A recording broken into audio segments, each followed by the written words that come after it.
Welcome to Faith Across Borders. I'm your host, Graham Joseph Hill. Faith Across Borders is a podcast that is catalysing innovative Christian faith through global conversations and local initiatives. Each week we bring you insightful conversations with experts, leaders and visionaries around the world who bring new perspectives in growing your faith in your spiritual journey.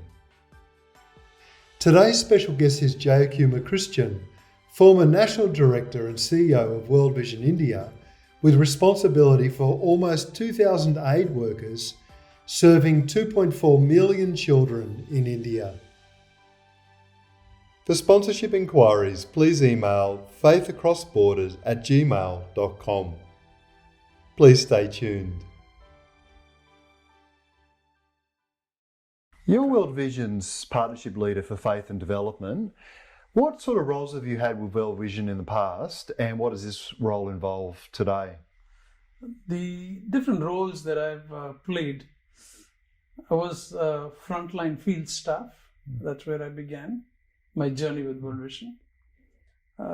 In some of our communities, especially rural programs, that's where I began.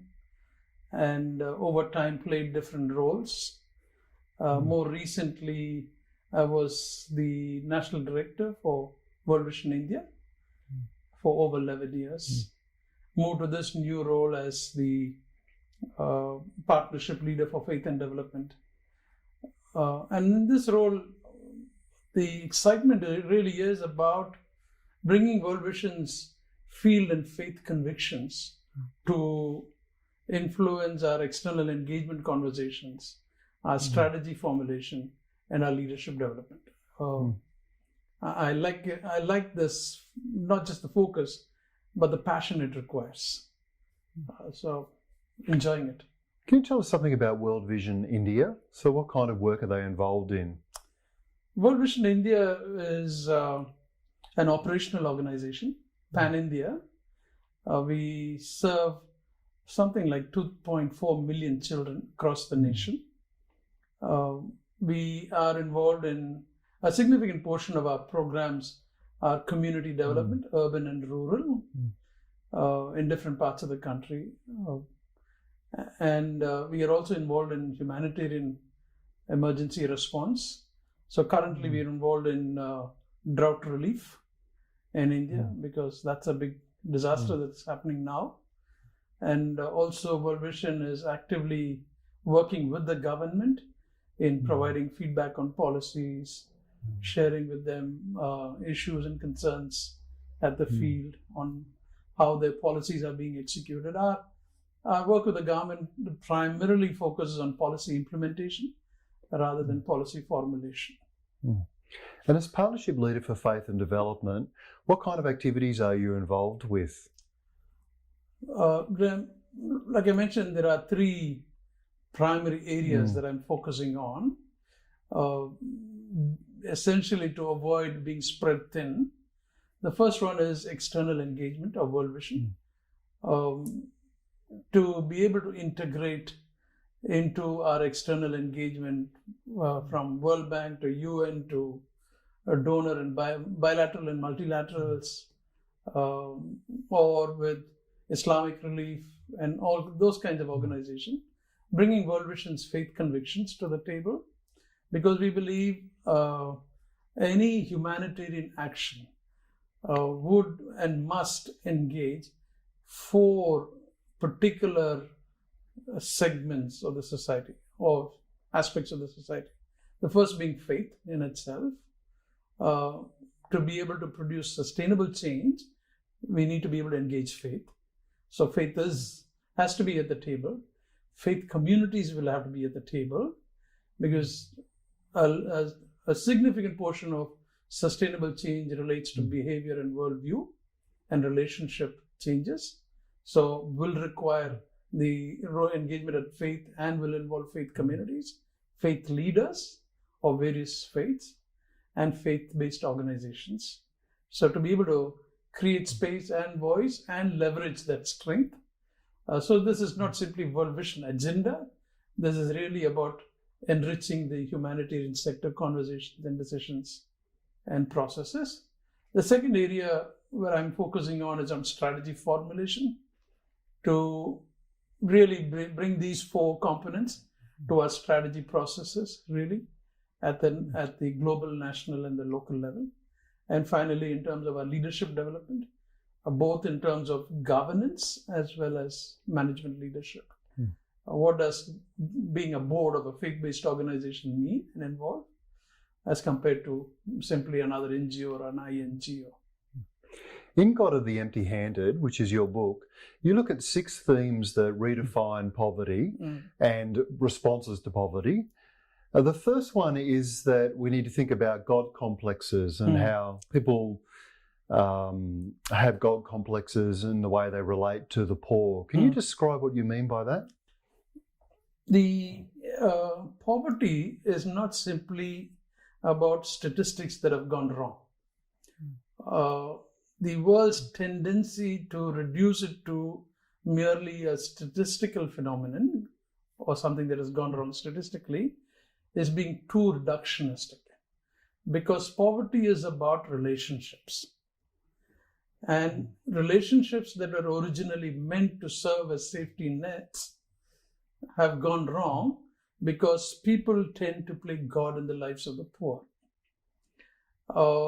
When I say God in the lives of the poor, I mean the tendency to claim absolute status, tendency to defy any scope limitation, tendency to influence the future, the tendency to assume that their power will never get deflated. These are all attributes that you normally ascribe to God. And when people assume that status, I'm suggesting they're tending to play God in the lives of the poor. And the complication here is it's not individual actors or players who play God. They tend to reinforce each other to keep the poor powerless. So when that happens, we are not up against simply some particular aspect of life of the poor gone wrong. We are dealing with issues of people playing God in the lives of the poor. And I've said that that's the phrase that I've used to describe this phenomenon, that we're not simply dealing with incidental poverty issues.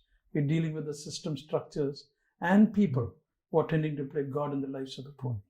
What effect does this have on the poor?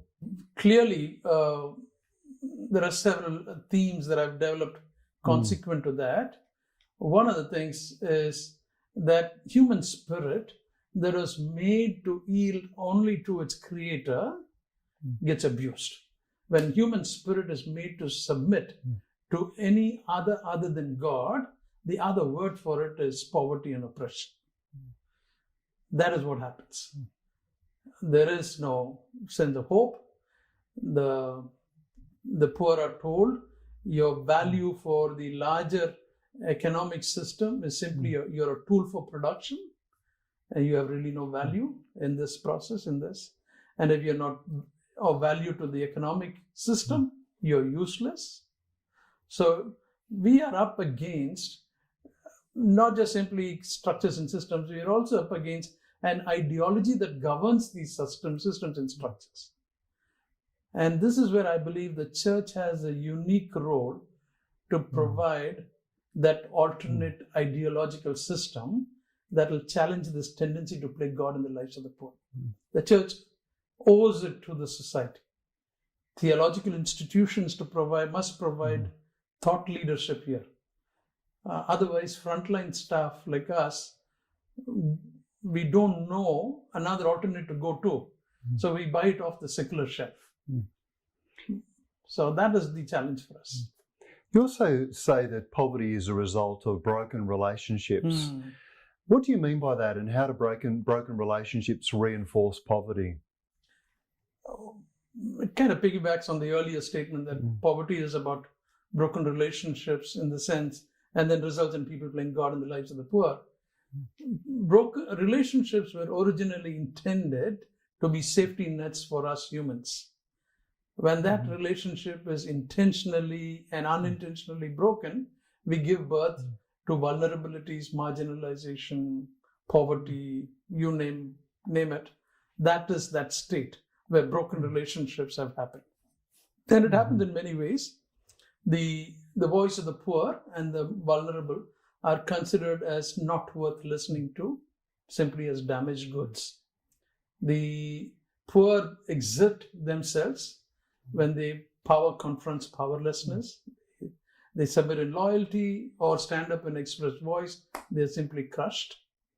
The mainstream systems are so designed to define mainstream in such a way that will keep the margins marginalized. And the power, by its very nature, when it confronts powerlessness, cannot flourish without division and dividing people. Simply the rule of divide and rule. That's how power thrives. And poverty, the casualty is relationships are broken. At the household level, domestic, at the community level, nations versus nations. And we pay the price. And the price for this is paid by not simply political rulers. The price for it is paid by the ordinary citizens of our nations. And I think you say the church is well placed to provide an alternative to this, especially the concept of covenantal relationships. Yes, Graham. Church is uniquely placed to address these themes that I have developed. In the sense, the church is probably a community that believes in a God who is relational, a God who exists in triunity, in relationship, a God who enters into a covenant with his creatures, a God who really longs for relationship. And the church has a unique position to be able to bring that solution, that answer to a broken relationship, and to be able to transform relationships. And this again, I think, requires for the church, theological institutions that name the name of Jesus Christ to provide thought leadership to the humanitarian action, to the political leadership. Because we're dealing with, our nations are bleeding. Our people are bleeding. And the church must be there to be able to provide that solution. And I think the rule in life is hurt people tend to multiply hurt. Healed people heal others. The church is a community that is healed, being healed. Who else to provide the solution than the church? How is poverty the result of marred identities as well? The analysis of any situation of vulnerability, if you keep asking the question, why are you poor? Why do you consider vulnerable? At certain points in the conversation, they would say that we are vulnerable and poor because of with the family that I was born in, or the community that I'm part of, or the ethnic group I'm part of, or the geography that I'm part of, or the gender that I'm part of. At that stage, you're dealing with issues of the person, about which you cannot do any course correction at that time. Just simply, a friend of mine would say, the only mistake a poor child did was to choose the wrong parents. Identity marred, self-image destroyed. And it is not accidental, it is intentionally perpetuated to let the poor know, the vulnerable know, that they are not made in the image of God. Can you think of ways in which, or stories that illustrate the way in which people discovering a fresh sense of identity, people discovering that I'm created in the image of God, have helped them recover from poverty or build new lives? Do you have some stories that illustrate that? Great story. A girl called Jyoti.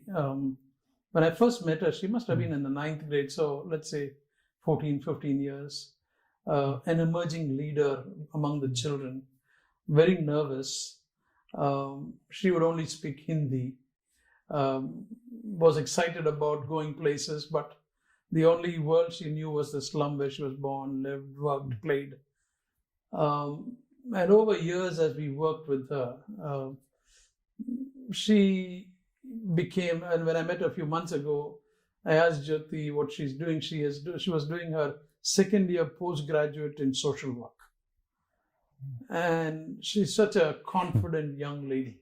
She is teaching other young people English, spoken English. And you should hear her speak English with such confidence, and such joy on her face. And towards the end of our conversation, I asked Jyoti, we would like to pray for you. What would you like us to pray for? And for someone who is that age, probably 20, she thought for a long time. I was a little surprised that she would think that long. And then she said, I want you to pray that my dreams would be accomplished. And she said this, and it stayed with me. She said, my dream is that others' dreams will be achieved.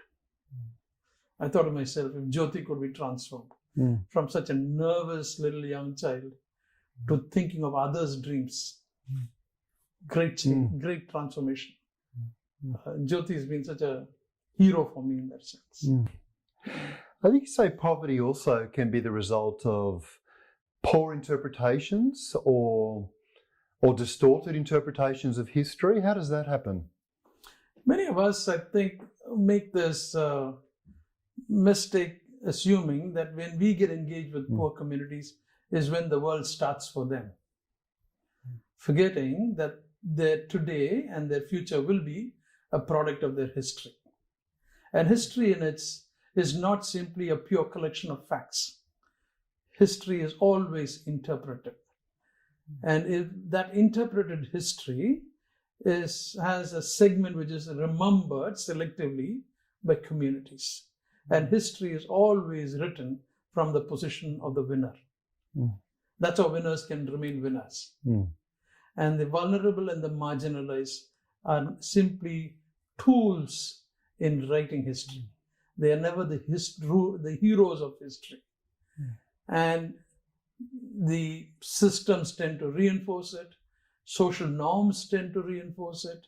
Worldview tends to reinforce it constantly, so that the poor will always be vulnerable, because history is written with everything slanted against the poor and the vulnerable. History is the culprit. And the world tells the poor, God is not interested in you. God has actually forsaken you. Look at your history. Your history is your evidence, written from the winner's point of view. And for the church to be able to come alongside and say, no, God has been active in your history. Look at the fingerprints of God in your history. God has not abandoned you. Walter Brueggemann, in his book Prophetic Imagination, would say that alternate reading of history in itself is a prophetic act. That is the role of the church. We may not answer all the questions, but just to say that there is another reading that is possible of history is the role of the church. Can you think of ways that local churches have engaged with particular communities to help them think about their own history in a new way? Have you got examples of where that's happened well? I'm not sure I haven't come across local churches, but I've seen communities that have redefined their history. I still remember this program or this visit that I had with a community. And as part of our baseline work, we asked them to draw pictures of their present and their future dream. And they had drawn this picture, no words, they just draw the picture of the present map of the community. And very simple, sketchy. And in this picture, there was this house that kind of stood out among all other houses. And the adult men were explaining to me what the picture is. The empowerment is in the people explaining their own dreams and history, not someone else, outsiders. And as they were explaining, this young girl, she got up and told the other adult men, why are you so embarrassed to tell our friends why that particular house is taller and bigger than others? And all of them quiet and silent. We were so embarrassed. Because here's someone standing and challenging some of the adult men. And she goes in the front and says, that house, the person who lives in the house, has been for years exploiting our mothers. And over time, he has taken over all our land. That is why his house stands tall. That is our village. When the the realization that the right to dream is still there in the fact that they're made in the image of God in itself is so empowering. Poverty often results from the distortion of truth as well, and the accumulation of lies and deceits. And what are some of the lies that are presented to or that circulate around that entrenched poverty? All these things that I've been talking about has an underlying pattern of lies which perpetuate these. That the powerful can play God in the lives of the poor, a lie. Force always prevails over ideology, a lie. Truth submits to power, lie. Human beings are not made in the image of God, a lie. Relationships are defined by the mainstream, another lie. So when we work among the poor, we are up against what I call as a web of lies in which the poor and the vulnerable are captives. So our business then is to proclaim truth in this context. To be able to say that is a bluff. That is not true. The poor too have the right to dream dreams. The poor are made in the image of God. The child can have aspiration. The child is made in the image of God. The girl child is made in the image of God. To be able to say the truth. And I think the society owes to the vulnerable to call a bluff a bluff. And unfortunately, our media and all those kinds of things tend to be great instruments. Our systems, our education system, our legal system, everything are great instruments to promote these lies. And we are up against a system that keeps the poor captive in a web of lies. And how do principalities and powers feed into this? Because, and sometimes we're not even clear what we're talking about when we're talking about principalities and powers, but you talk about the way in which they might exploit or manipulate the poor.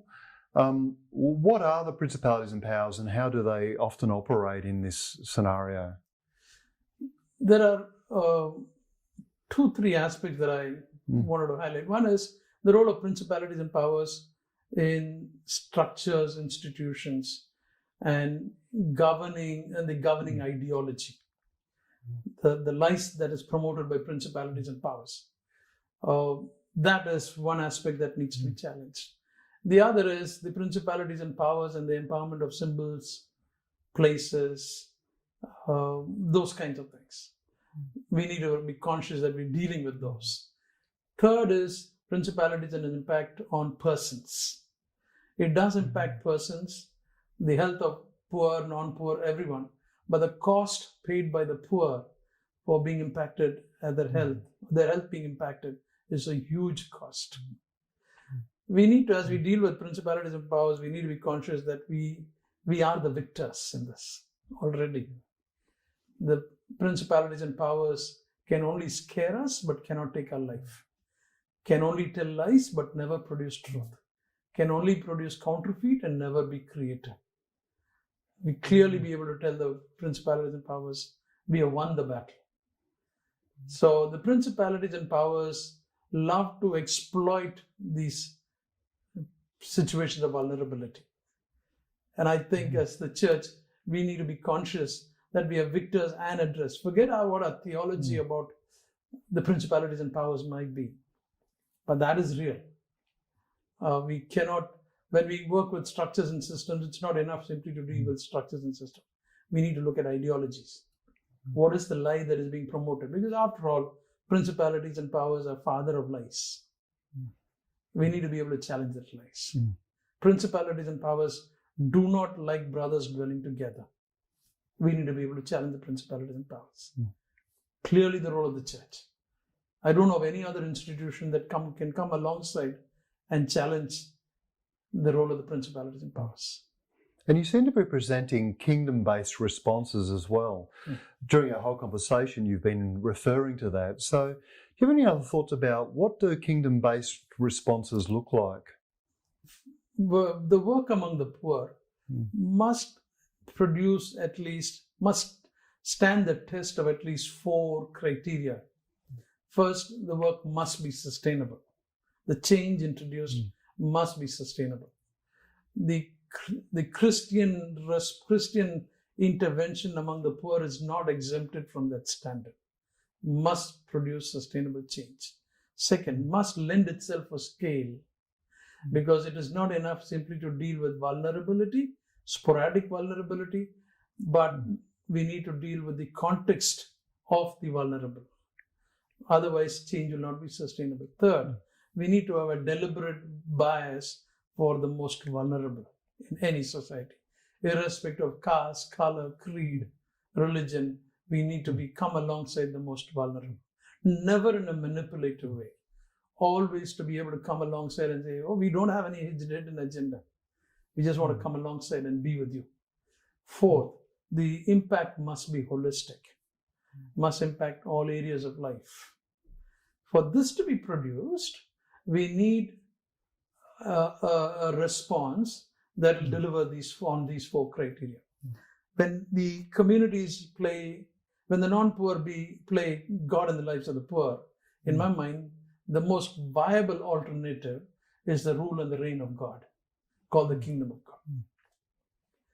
When relationships are broken, the most viable, sustainable, scalable solution is restoration of relationship. Learn from a triune God. When we're dealing with marred identity, the most sustainable, scalable, holistic solution to the most vulnerable is restoring the image of God. Learn from the kingdom of God. So for me, kingdom of God is not simply making our work more Christian than others. It is the most viable, sustainable, feasible solution to poverty. As you've served with and among the poor over many decades, what's most surprised you? Oh, the love of the poor for us, the grace space they give us for our mistakes. I don't need to be a finished, perfect product. I can just still be work in progress and be among the poor, and the love that they share with you. They are such a resilient community. We have much to learn. We work among the poor, Graham, for our benefit, for our transformation. We are such an inadequate people. We work among the poor and the vulnerable so that we will be transformed. But one of the things I've learned is, if our model of transformation, if the agent of transformation is not continuously transformed, our model lacks integrity. I go there to be transformed. And the poor do it so gently, not as rudely as I would do. They do it so gently, sensitively, lovingly. They would inquire about us. They will teach us resilience. So, those are joyful surprises. Never try going there as a finished, perfect product. I can just be who I am. When people feed back to you what they're reading in your work, or when you've led a seminar somewhere, what's most misunderstood about what you're saying? One which I've struggled with, and I think it's probably the struggle of the Western mindset. Western mindset tends to make spiritual, one is to confuse spiritual with religion and morals. That one, confusion number one.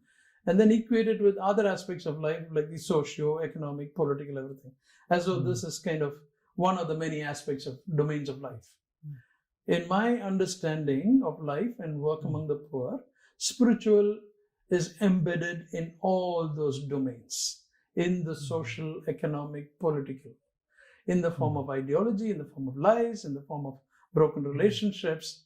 So it is not just, I do the spiritual thing, but also do the social and the economic thing. This is the beginning of fragmentation that will not produce holism. The spiritual is embedded in all these sectors, social, economic. For some reason, I'm not able to convince the Western mindset on that. No?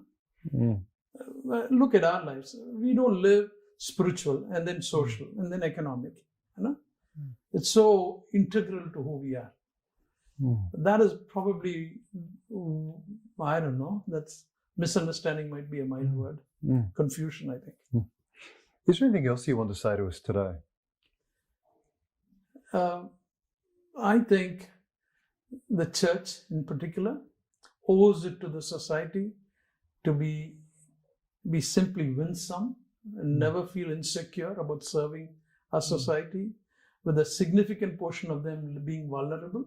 The church needs to be there in the forefront without a hidden agenda, just as a servant community that seeks to serve with no hidden agenda. And our relationships, just for relationship's sake, and never make it transactional. Just be there. Because our nations are bleeding.